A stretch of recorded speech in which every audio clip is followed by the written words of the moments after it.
রিজভির প্রশ্ন, পিন্ডি থেকে স্বাধীনতা এনেছি, দিল্লির কাছে আত্মসমর্পণ করব। জয় বাংলা স্লোগানকে সকলের ওপর চাপিয়ে দিতে চেয়েছে আওয়ামী লীগ। পৃথিবীর সামনে গণহত্যার বিচার নিয়ে দৃষ্টান্ত স্থাপন করতে চায় বাংলাদেশ, বললেন নাহিদ ইসলাম। জানাবো ব্যাংকে টাকা তুলতে গ্রাহক হয়রানি। শুনছিলেন সংবাদ শিরোনাম, এবারে বিস্তারিত। রিজভির প্রশ্ন, পিন্ডি থেকে স্বাধীনতা এনেছি, দিল্লির কাছে আত্মসমর্পণ করব।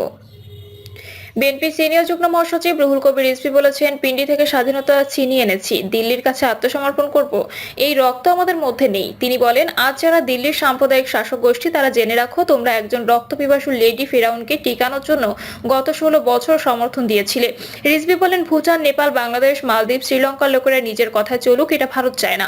তারা চায় দিল্লির কথায় চলতে হবে। বাংলাদেশের মানুষের রক্তের তেজ, আত্মশক্তি, বীরত্ব দিল্লির শাসকরা বুঝতে পারেনি। মমতা ব্যানার্জি খুব মন খারাপ করেছেন বলে উল্লেখ করে বিএনপি সিনিয়র যুগ্ম মহাসচিব বলেন, আসেন চট্টগ্রাম দখল করতে, আমরা বসে বসে ললিপপ খাবো না, আমাদের শক্তি ও তেজ দিয়ে দেশকে রক্ষা করব। জয় বাংলা স্লোগানকে সকলের উপর চাপিয়ে দিতে চেয়েছে আওয়ামী লীগ। আওয়ামী লীগ জয় বাংলা স্লোগানকে জাতীয় স্লোগান করে সবার উপর জোর করে চাপিয়ে দিয়েছিল বলে মনে করেন বিএনপি চেয়ারপারসনের সাবেক প্রেস সচিব মারুফ কামাল খান। রাতে ফেসবুকে এক পোস্টে এই মত প্রকাশ করেন তিনি লিখেছেন, হাসিনা রেজিমে অনেক জাতীয় ইট্রামি দেখা গেছে। ওরা বাঙালকে হাইকোর্ট দেখিয়ে সব কাণ্ড-কীর্তি করতো, যেগুলোকে জাতীয় ইট্রামি বলতে হয়। আচ্ছা বলেন দেখি, জাতীয় স্লোগান জিনিসটাকে? হাসিনা রেজিমে হাইকোর্টে ওদের অনুগত এক বিচারক জাজমেন্ট দিয়ে দিল, এখন থেকে জয় বাংলা হইল গিয়া জাতীয় স্লোগান। মারুফ কামাল খান আরো লিখেছেন, জয় বাংলা একটা রাজনৈতিক ধ্বনি। ছাত্রলীগ পাকিস্তান আমলে এই স্লোগান চালু করে, পরে এটা জনপ্রিয় হলে আওয়ামী লীগ ও তাদের সমর্থক অন্যান্য সংগঠন এই স্লোগান গ্রহণ করে। কালক্রমে জয় বাংলা হয়ে ওঠে স্বায়ত্তশাসন, স্বাধিকার ও স্বাধীনতার স্লোগান। দেশ স্বাধীন হওয়ার পর এই স্লোগানের প্রয়োজনীয়তা, কার্যকারিতা, সর্বজনীনতা হারায়। তবে আওয়ামী লীগ এ ধ্বনি আঁকড়ে রাখে। এই জয় বাংলা স্লোগান নিষিদ্ধ বা বাধ্যতামূলক কোনোটাই ছিল না বলে উল্লেখ করে তিনি লিখেছেন, যাদের ইচ্ছা তারা এই ধ্বনি দিতে পারত, যাদের ইচ্ছা করেনি তাদেরকে দিতে হয়নি স্লোগান। এটাই ছিল খুব যৌক্তিক অবস্থান। কিন্তু ওই যে আওয়ামী খুচরা চালাকি, তারা করলো কি, হাইকোর্টের অনুগত বিচারককে দিয়ে এক রায়ে দেওয়ালো যে জয় বাংলা জাতীয় স্লোগান। এভাবে এই ধ্বনি দেওয়া সকলকে জন্য বাধ্যতামূলক করা হলো। কি একটা অবস্থা! খালেদা জিয়ার সাবেক প্রেস সচিব লিখেছেন, সবকিছু চাপিয়ে দেওয়াই হচ্ছে আওয়ামী রাজনীতির কালচার। জয় বাংলা স্লোগানকেও সেভাবেই তারা সকলের উপর চাপিয়ে দিতে চেয়েছে। আওয়ামী শাসনের অবসানের পর সেই জয় বাংলা চাপিয়ে দেওয়ার রায় বাতিল করে দিয়েছে সর্বোচ্চ আদালত। এতে আবারও জয় বাংলা ধ্বনি দেওয়াটা বাধ্যতামূলক থেকে অপশনাল হয়ে গেল। ভালো হয়েছে, গাম দিয়ে জ্বর ছেড়েছে, ফিরেছে যৌক্তিক অবস্থা। ফরমায়েশি আদালতের রায়ের উপর আজ ন্যায় বিচার প্রতিষ্ঠিত হয়েছে। পৃথিবীর সামনে গণহত্যার বিচার নিয়ে দৃষ্টান্ত স্থাপন করতে চায় বাংলাদেশ, বলে নাহিদ ইসলাম।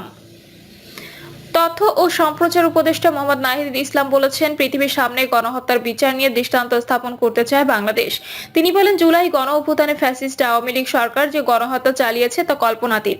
বাংলাদেশের প্রত্যেকটি মানুষ চায় এই গণহত্যার বিচার হোক। বর্তমান অন্তর্বর্তী সরকার স্বচ্ছতা এবং নিরপেক্ষতার মাধ্যমে এই গণহত্যার বিচার করতে প্রতিশ্রুতিবদ্ধ। উপদেষ্টা সচিবালয়, তথ্য সম্প্রচার মন্ত্রণালয় তার দপ্তরে আন্তর্জাতিক জুরিস্ট ইউনিয়নের প্রতিনিধি দল সাক্ষাৎ করতে এলে এসব কথা বলেন। শুরুতে প্রতিনিধি দলকে জুলাই গণ অভ্যুত্থান নিয়ে তৈরি করা ভিডিও জুলাই অনির্বাণ দেখানো হয়। প্রতিনিধি দল জুলাই গণহত্যার বিচারের সময়কাল এবং প্রক্রিয়া নিয়ে জানতে চাইলে উপদেষ্টা বলেন, আন্তর্জাতিক অপরাধ ট্রাইব্যুনালে জুলাই গণহত্যার বিচার দ্রুততম সময়, অত্যন্ত স্বচ্ছ ও আন্তর্জাতিক মানদণ্ড অনুসরণ করে সম্পন্ন করা হবে। এই বিচার কখনোই প্রতিশোধমূলক হবে না। বিচার মানে ন্যায় বিচার। গণহত্যার বিচারের বিষয়ে ফ্যাসিস্ট বিরোধী সকল দলের ঐকমত্য রয়েছে বলে মন্তব্য করেন উপদেষ্টা।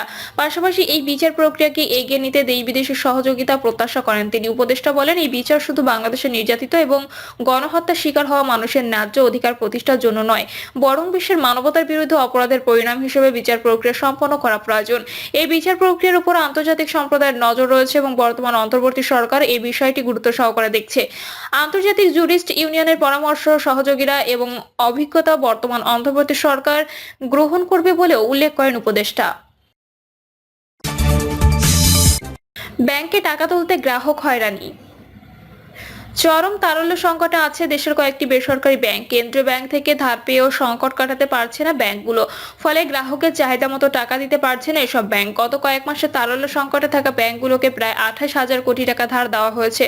এর মধ্যে 22,500 কোটি টাকা চেপে দিয়েছে বাংলাদেশ ব্যাংক, আর বাকি 5,500 কোটি টাকা বিভিন্ন ব্যাংক থেকে গ্যারান্টির মাধ্যমে ধার দেওয়া হয়েছে বাংলাদেশ ব্যাংক ও বিভিন্ন ব্যাংক সূত্রে এসব তথ্য জানা গেছে। সম্প্রতি সরেজমিনে সংকটে থাকা কয়েকটি ব্যাংকের শাখা পরিদর্শনে গিয়ে গ্রাহকদের অতি প্রয়োজনীয় টাকা না পাওয়ার বেশ কিছু চিত্র চোখে পড়ে। রফিকুল ইসলাম নামের ড্যাফোডিল ইউনিভার্সিটির এক শিক্ষার্থী তার অসুস্থ বাবার দেওয়া চেক নিয়ে 2 মাস ধরে ঘুরছেন। তার বাবা মিরপুর 10 নম্বরে একটি বেসরকারি ব্যাংকের গ্রাহক। নিজের সেমিস্টার ফি ও বাবার চিকিৎসার জন্য 2 লাখ টাকা চেক কোনোভাবেই তিনি ক্যাশ করতে পারছেন না। টাকাটা খুবই প্রয়োজন ওই শিক্ষার্থীর। নিরুপায় হয়ে রফিক টাকাটা তুলতে ব্যাংকটির প্রধান কার্যালয়ে পরিচিত এক কর্মকর্তা দ্বারস্থ হন। তিনি শাখা ব্যবস্থাপককে বলে দেওয়ার পরও টাকাটা তুলতে পারেননি। রফিকুল বলেন, নিজেদের জমানো টাকা তুলতে এভাবে জুতা ক্ষয় করতে হবে তা কখনো ভাবিনি। এই টাকা কবে পাবো তাও বলতে পারছি না। সংকটে থাকা আরেক বেসরকারি ব্যাংকের এক শাখায় কথা হয় গ্রাহক নুরুজ্জামান সৈকতের সঙ্গে। তিনি 50,000 টাকা তুলতে এসেছেন, কিন্তু তাকে দেওয়া হয়েছে মাত্র 5,000 টাকা।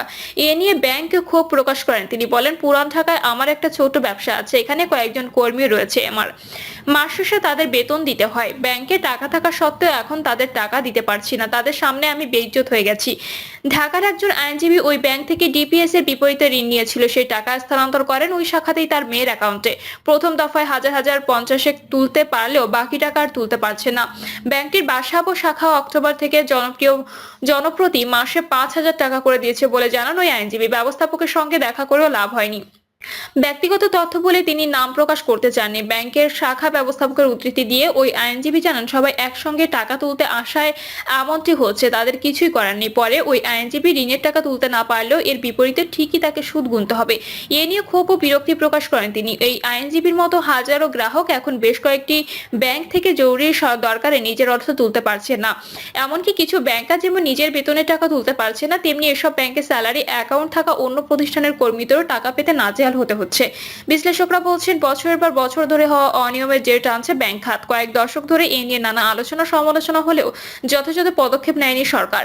খেলাপি ঋণ আর লুটপাটে প্রথম দিকে সরকারি মালিকানার ব্যাংক এবং পরে বেসরকারি খাতে ব্যাংকেও রুগ্ন করে ফেলা হয়েছে, কিন্তু আইনি পদক্ষেপ নেওয়া হয়নি। নানা উদ্যোগের কথা শোনা গেলেও তা কাগজে কলমেই রয়ে গেছে। কিতাবে আলোচনা হয়েছে দিনের পর দিন।